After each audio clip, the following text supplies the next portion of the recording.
Hello everyone, मैं अंकित Shukla आरपीआरटी Gita Krishna agriculture classes की ओर से आज लेकर आया हूँ आप लोगों के लिए आईपीएम का lecture number second, integrated pest management का लेक्चर नंबर सेकंड। तो सबसे पहले तो उन लोगों को बधाई जिनका अभी अभी यूपीटेट का रिजल्ट आया है, कल आया है निकल कर, उनको बहुत बहुत बधाई। जो लोग सिलेक्ट हुए हैं, जो लोग नहीं भी हो पाए हैं, उनको मैं कहूँगा ठीक है, आप लोग अगली बार और ट्राई कीजिएगा, मेहनत कीजिए, कोई दिक्कत नहीं है। और चलते हैं हम लोग बिना किसी मतलब देरी के। ये जो आईपीएम का लेक्चर नंबर सेकंड है, ये तो बहुत ही इंपॉर्टेंट है एजीटीए पॉइंट ऑफ व्यू से। तो चलते हैं अपने अगले मतलब क्या है पहले क्वेश्चन पे। ठीक, ये देखिए, who wrote the famous book Silent Spring that led to awareness about pesticide pollution. मतलब क्या, कौन से साइंटिस्ट ने, मतलब कौन एक साइंटिस्ट थे जिन्होंने क्या है इस साइलेंट स्प्रिंग किताब को लिखा है। तो हमारे जो साइंटिस्ट थे वो थे Rachel Carson. Option number A ही हमारा सही उत्तर हो जाएगा। कौन थे?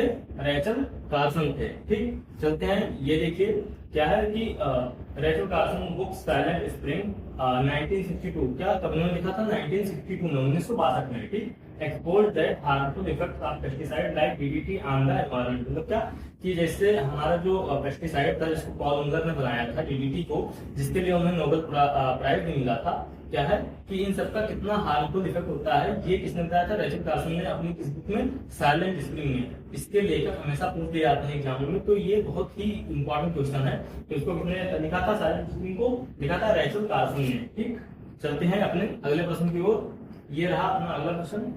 Yellow sticky traps are primarily used for controlling. मतलब क्या जो एलो स्टिकी ट्रैप्स होते हैं, पीले चिप्स पर जाल मुख्यतः किस कीट को नियंत्रित करने के लिए, मतलब क्या किस तरह के, मतलब क्या उसको नियंत्रित करने के लिए यूज होते हैं, किस कीट को रोकने के लिए ये यूज किए जाते हैं। ठीक, तो क्या है? Option number A root grubs, option number B aphids and white flies, option number C stem borer, option number D caterpillars. मतलब क्या जड़ कीट को, ठीक, क्या तेला या फिर मक्खी को, ठीक, और क्या तना छेदक को या इल्ली को। तो क्या ये किसके लिए इंपॉर्टेंट होते हैं? ये होते हैं एफिड्स के लिए, ठीक, और व्हाइट फ्लाइज के लिए। ये देख सकते हैं ऑप्शन नंबर बीमार सही है, किसके लिए होते हैं? एफिड्स के लिए। ठीक, और चलते हैं अगले क्वेश्चन पे। क्या है? Which are the following is a component of surveillance in IPM. मतलब क्या आईपीएम में निगरानी का एक हिस्सा क्या है? ठीक, किससे करते हैं? बायोलॉजिकल पेस्टिसाइड एप्लीकेशन, जैव कीटनाशक का प्रयोग, रैंडम क्या है? रैंडम पेस्टिसाइड स्प्रे, क्या मतलब क्या यादृच्छिक छिड़काव, फिर क्या है? ऑप्शन क्या है? रेगुलर फील्ड स्काउटिंग, नियमित खेत की निगरानी, या क्या है? D number fertiliser top dressing. मतलब क्या उर्वरक की टॉप ड्रेसिंग। तो क्या है हमारा जो ऑप्शन सही हो जाएगा वो क्या हो जाएगा? ऑप्शन नंबर सी सही हो जाएगा। तो क्या option number C regular field scouting. ठीक, ये देख सकते हैं क्या कि रेगुलर फील्ड स्काउटिंग मतलब क्या हर दिन, मतलब क्या फील्ड की निगरानी करना जरूरी है। ठीक, तो चलते हैं अपने अगले क्वेश्चन पे। क्या है? Use of traps in IPM is an example of. क्या मतलब आईपीएम में जालों का उपयोग किसका उदाहरण है? ठीक, किसका मतलब क्या मैकेनिकल कंट्रोल का है, या बायोलॉजिकल कंट्रोल का है, या केमिकल कंट्रोल का है, या कल्चरल कंट्रोल का है। मतलब क्या यांत्रिक नियंत्रण, जैविक नियंत्रण, ठीक, रासायनिक नियंत्रण, या क्या सांस्कृतिक नियंत्रण। ठीक, तो किसका हो जाएगा? अब हम अपने वीडियो में, इसके बारे में वीडियो में बता भी चुके हैं कि मतलब ये जो फेरोमोन ट्रैप या जो एलो ट्रैप होता है, ये किसका एग्जांपल हो जाएगा? आपका मैकेनिकल कंट्रोल का एग्जांपल हो जाएगा। ठीक, तो ये देखिए आंसर ऑप्शन नंबर ए सही आंसर है इसका। ये देख सकते हैं क्या question number 5, the term economic injury level was introduced by. मतलब क्या जो टर्म ईआईएल है, जो टर्म इकोनॉमिक इंजरी लेवल है, इसको किस साइंटिस्ट ने दिया था, किसने प्रतिपादित किया था? ठीक, तो कौन थे वो? या मतलब जो ये इकोनॉमिक इंजरी लेवल है, किसने प्रतिपादित किया था? स्टर्न एट आल ने, या लीनियस ने, या क्या हंटिंगटन ने, या क्या स्वामीनाथन ने। तो कौन सा ऑप्शन सही हो जाएगा? हमारा option number A Stern et al. बहुत ही इंपॉर्टेंट क्वेश्चन है, इसको नोट कर लीजिएगा। क्या स्टर्न एट आल ने इसको दिया था, ये देख सकते हैं ऑप्शन नंबर ए हमारा सही है। कब दिया था? 1959 में। ठीक, अब चलते हैं क्या which of the following is an indirect pest control measure. मतलब क्या इनमें से अप्रत्यक्ष रूप से कीट का नियंत्रण किससे करते हैं? ठीक, क्या ग्रोइंग ट्रैप, या किलिंग लार्वी मैनुअली, क्या हाथ के द्वारा लार्वा को मारना, या यूजिंग इंसेक्टिसाइड का प्रयोग करना, या रिलीजिंग पैरासिटाइड। क्या इन सब में मतलब क्या है इनडायरेक्ट मेथड कौन सा है? क्या तो इसका ऑप्शन क्या हो जाएगा, option number a growing trap crops, trap फसल उगाना। ठीक, क्या है ये हमारा इनडायरेक्ट मेथड है। अदरवाइज जो भी है सारे किलिंग लार्वी मैनुअली कल्चरल में आ जाता है, यूजिंग इंसेक्टिसाइड ये हमारा केमिकल में आ जाएगा, रिलीजिंग पैरासिटाइड ये क्या है बायोलॉजिकल कंट्रोल में आ जाएगा। ठीक, तो ऑप्शन नंबर ए क्या है इसका सही उत्तर है, ये देख सकते हैं ऑप्शन नंबर ए सही उत्तर है। ठीक, क्वेश्चन नंबर 7 क्या है, Why is natural enemy conservation important in IPM? मतलब क्या IPM में प्राकृतिक खत संरक्षण क्यों आवश्यक है? ठीक, तो क्यों है, दे रिड्यूस पेस्टिसाइड कॉस्ट, क्या ये पेस्टिसाइड कॉस्ट को कम कर देते हैं। ठीक, या क्या है, दे इंक्रीज पेस्ट रिप्रोडक्शन, क्या ये पेस्ट के रिप्रोडक्शन को क्या है उसके प्रजनन को क्या है बढ़ा देते हैं। ठीक, दे डैमेज क्रॉप लेवल, क्या ये डैमेज ये फसलों को क्या है कम नुकसान पहुंचाते हैं। या क्या है, दे मेंटेन इकोलॉजिकल बैलेंस, ये पारिस्थितिक संतुलन बनाए रखते हैं। तो इसमें से ऑप्शन नंबर क्या सही हो जाएगा, तो हमारा क्वेश्चन पता आपका ऑप्शन नंबर क्या है, डी ऑप्शन सही हो जाएगा। ये देख सकते हैं ऑप्शन नंबर डी इसका सही उत्तर है। ठीक, तो चलते हैं अपने अगले प्रश्न की ओर। ये देख सकते हैं क्या 8 नंबर, आईपीएम में ट्रैप फसल ट्रैप क्रॉप का प्रयोग क्यों किया जाता है? Why is a trap crop used in IPM? पोषण बढ़ाने के लिए, टू इम्प्रूव न्यूट्रिशन, रोग फैलाने के लिए, टू स्प्रेड डिजीज, लाभकारी कीटों को हटाने के लिए, टू रिमूव बेनिफिशियल इंसेक्ट, हानिकारक कीटों को आकर्षित करने के लिए, क्या टू अट्रैक्ट हार्मफुल पेस्ट। क्या आईपीएम में ट्रैप का मतलब क्या है, ट्रैप फसल का एग्जाम्पल क्या है, किसको ये अट्रैक्ट करता है? तो इसका ऑप्शन नंबर डी सही हो जाएगा, क्या टू अट्रैक्ट हार्मफुल पेस्ट। ठीक, हानिकारक कीटों को क्या करता है ये कि ये मतलब चलो तो चलते हैं क्या है इसका आंसर नंबर डी सही ऑप्शन है। ठीक, ये देखिए ऑप्शन नंबर डी इसका सही है। ये चलते हैं अपने अगले क्वेश्चन पर। आईपीएम में कौन सा तरीका लाभकारी कीटों को सबसे अधिक प्रभावित करता है? ठीक, which method in IPM most harms beneficial insect, जैव कीटनाशक का प्रयोग करना। ठीक, क्या यूज ऑफ पेस्टिसाइड, ठीक planting trap crops, or releasing parasitoid, और क्या है व्यापक स्पेक्ट्रम रासायनिक छिड़काव, मतलब क्या ब्रॉड स्पेक्ट्रम केमिकल स्प्रेइंग करना। हाँ, तो क्या है कि इसका व्यापक स्पेक्ट्रम रासायनिक छिड़काव, मतलब क्या इसका जो सही उत्तर हो जाएगा क्या ब्रॉड स्पेक्ट्रम केमिकल स्प्रेइंग। मतलब क्या आईपीएम में कौन सा तरीका लाभकारी कीटों को सबसे अधिक प्रभावित करता है? ठीक, तो क्या जब हम रासायनिक मतलब क्या है जब हम केमिकल स्प्रे करेंगे तो ज्यादा नुकसानदेह होता है क्या हमारे बेनिफिशियल इंसेक्ट के लिए। ये देख सकते हैं आप बड़ी सही है। और चलते हैं अगले प्रश्न पे, क्या है आईपीएम में पुश पुल तकनीक का क्या उद्देश्य है? What is the purpose of push pull technique in IPM? कीटों को दूर करना व आकर्षण फसल की ओर खींचना। मतलब क्या पहला क्या हमारा repel pest from main crop and attract to trap crop. ठीक, इसके लिए क्या है repel pest from main crop and attract to trap crop. या ऑप्शन नंबर बी क्या टू किल ऑल पेस्ट, या option number C to promote plant growth, या option number D increase pesticide uses. तो क्या है ऑप्शन नंबर ए हमारा क्या इसमें सही आंसर है। ठीक, ये देख सकते हैं क्या है कि उस फसल को अप्रिय बनाता है, फुल ट्रैप फसल में कीटों को क्या करता है आकर्षित करता है। क्या मतलब ये जो पुश का मीन्स है इसमें क्या क्रॉप में क्या करता है उसको रिपील करता है और पुल क्या करता है अट्रैक्ट करता है। ठीक, मतलब क्या है ये पुश का मतलब ये होगा कि उसको दूर भगाता है और पुल का मतलब क्या होगा अपनी तरफ अट्रैक्ट करेगा खींचेगा।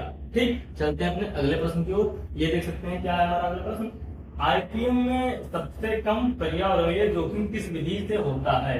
विच method in IPM has the least environmental risk. मतलब क्या किसमें ज्यादा सबसे कम क्या है इन्वायरमेंटल रिस्क होता है। ठीक, क्या जैविक नियंत्रण में, या रासायनिक नियंत्रण में, या यांत्रिक में, या क्या है इसमें अवशेष को जो हम जलाते हैं जो रेजिड्यू अपना हम जलाते हैं उसमें। ठीक, तो इसका ऑप्शन क्या सही हो जाएगा बायोलॉजिकल कंट्रोल। ऑप्शन नंबर ए क्या है इसका सही उत्तर हो जाएगा। ठीक, चलते हैं ये देखिए आंसर की ओर। क्या है कि bio control is environmentally safe and promotes ecological balance. ठीक, क्या जो बायोलॉजिकल कंट्रोल होता है वो ही ज्यादा मतलब क्या होता है सेफ होता है, क्या है इकोलॉजिकल बैलेंस को मेंटेन रखता है। ठीक, चलते हैं अपने अगले प्रश्न पे। देखिए which year was the concept of integrated pest management। मतलब क्या किस साल में क्या है मतलब क्या फार्मली इंट्रोड्यूस इन इंडिया, मतलब किस साल में क्या हमारा आईपीएम अपने भारत में इंट्रोड्यूस हुआ। ठीक, क्या है कि अब इसमें क्या है भारत में समेकित कीट प्रबंधन मतलब क्या एकीकृत कीट प्रबंधन की संकल्पना किस वर्ष औपचारिक रूप से प्रस्तुत की गई थी? ठीक, तो किस ईयर में आया था हमारा 1955 में, 66 में, 78 में या 85 में? अब ये बहुत ही इंपॉर्टेंट प्रश्न है, ये ध्यान रखिएगा, बहुत ही इंपॉर्टेंट है। ठीक, किस ईयर में आया था हमारा? ऑप्शन नंबर सी इसका सही आंसर हो जाएगा। किसमें? ऑप्शन नंबर सी 1978 में, ये देख सकते हैं। ठीक, the concept of IPM was formally introduced in India in 1978 under the Ministry of Agriculture to reduce reliance on chemical pesticides. Okay, किस ईयर में आया था? 1978 में आया था। ठीक, क्या? कंट्रोलिंग मेजर के लिए। ठीक, ये आया था 1978 में। चलते हैं अपने अगला प्रश्न पे। क्या है अगला प्रश्न? Who is considered the father of chemical pest? मतलब पेस्ट कंट्रोल के कौन से ऐसे मतलब क्या है जो रासायनिक कीट नियंत्रण के जनक माने जाते हैं? तो अगर सबने ढंग से सुना हो तो अभी कुछ देर पहले हमने इसका आंसर रिवील भी किया था। क्या? अभी बता दिया था कुछ देर पहले हमने। ठीक, क्या रिवील कर दिया था? Option number A Paul Muller, option number B Rachel Carson, option number C Karl Marx Price, option number D M S Swaminathan. अब ये मत कहिएगा कि इसकी हिंदी क्या होती है, इसकी हिंदी नहीं होती है, नेम है, तो इसलिए इसको इंग्लिश में ही लिखा रहता है। हिंदी में क्या है चाहे इंग्लिश में आए, कैसा आएगा? ऑप्शन ये नाम है तो इसके क्या है ऐसे सेम एज लिख के आएगा। क्या? पाउल मूलर लिख के आएगा, रेचल कार्सन लिख के आएगा, कार्ल वन फ्राइस लिख के आएगा और क्या एम एस स्वामीनाथन, ये ऑप्शन में आपके लिख के आएंगे। तो इसका आंसर क्या हो जाएगा? ए। अभी हमने आप लोगों को बताया था कि डीडीटी का नाम दिया था ना, तो क्या है डीडीटी के क्या खोजकर्ता पाउल मूलर ही हैं। ठीक, पहली इंसेक्टिसाइड इन्होंने बताई थी। ये देखो हमने बताया था क्या इनको 1948 में नोबेल प्राइज से सम्मानित भी किया गया था, ये भी हमने बताया था आप लोगों को पहले। चलते हैं अपने अगले प्रश्न पे। ये रहा हमारा क्या, which year was DDT first used as a pesticide in agriculture? मतलब क्या किस साल में हमारा डीडीटी पहली बार क्या है उपयोग हुआ, कैसे रासायनिक कीट प्रबंधन के रूप में? ठीक, क्या 1929 में, 1939 में, 1945 में या 1950 में पहली बार कब यूज किया गया था हमारा डीडीटी? तो जो हमारा डीडीटी यूज हुआ था पहली बार वो कब हुआ था? 1939 में। ठीक, कब हुआ था? 1939 में। ठीक, DDT was first introduced as an agricultural insecticide in 1939 specially during World War second for malaria and typhus control. क्या? मलेरिया और टाइफस जैसी बीमारियों को कंट्रोल करने के लिए पहली बार तो क्या है हमारा डीडीटी यूज किया गया था। ठीक, who is known as the father of integrated pest management? बहुत ही इंपॉर्टेंट क्वेश्चन है, इसको नोट डाउन कर लीजिएगा। क्या? एकीकृत कीट प्रबंधन के जनक किसे कहा जाता है? ठीक, E.F. निबलिंग को, नॉर्मन ई बोरलॉग को, N.S. रंधावा को या C.V. रमन को? इनमें से कौन है जो हमारे क्या है एकीकृत कीट प्रबंधन के फादर हैं? ठीक, तो कौन है? E.F. निबलिंग इसके फादर हैं। आप लोगों को पता होगा N.E. Borlaug, Norman E Borlaug हरित क्रांति के फादर माने जाते हैं। क्या? ग्रीन रेवोल्यूशन के जनक माने जाते हैं। ठीक, N.S. रंधावा ये पता होगा ये फादर ऑफ हॉर्टिकल्चर भी कहे जाते हैं। और क्या है बी नंबर ऑप्शन नंबर क्या है? C.V. रमन, इनको ये पता होगा कि ये किससे रिलेटेड है? ये कंप्यूटर से रिलेटेड है, ये सबको पता होगा। और चलते हैं ये बताते हैं आप लोगों को क्या इसका प्रमुख ले देखिए। E.F. निबलिंग क्या है? E.F. Nibbling pioneered the concept of integrated pest suppression through ecological approaches like external meal techniques। Okay, क्या है ये ने क्या है इसकी संकल्पना को बढ़ावा दिया था कि कैसे मतलब क्या है कई सारे मेथडों का प्रयोग करके हम पेस्ट कंट्रोल कर सकते हैं। और जैसा कि हमने आप लोगों को बताया था कि हमारे यहाँ पे ऑफलाइन बैचेस शुरू हो चुकी हैं, इसके लिए इंडिकेटेड ICAR JRF AGTA जैसे एग्जाम्स के लिए हमारे ऑफलाइन बैचेस शुरू हो चुकी हैं और आप लोग आके क्या है ज्वाइन कर सकते हैं। ठीक, आप लोगों को कॉन्टेक्ट नंबर दिया गया है 6239521941 पर आप लोग कॉन्टेक्ट कर सकते हैं, अदरवाइज आप लोगों को मिल जाएगा। और आप लोगों को जानकारी बता दें कि कुछ बैंकिंग एग्जाम की तैयारी भी हमारे यहाँ पे होती है, अगर आप लोग करना चाहें तो उसके लिए आप लोग बिल्कुल संपर्क कर सकते हैं। धन्यवाद।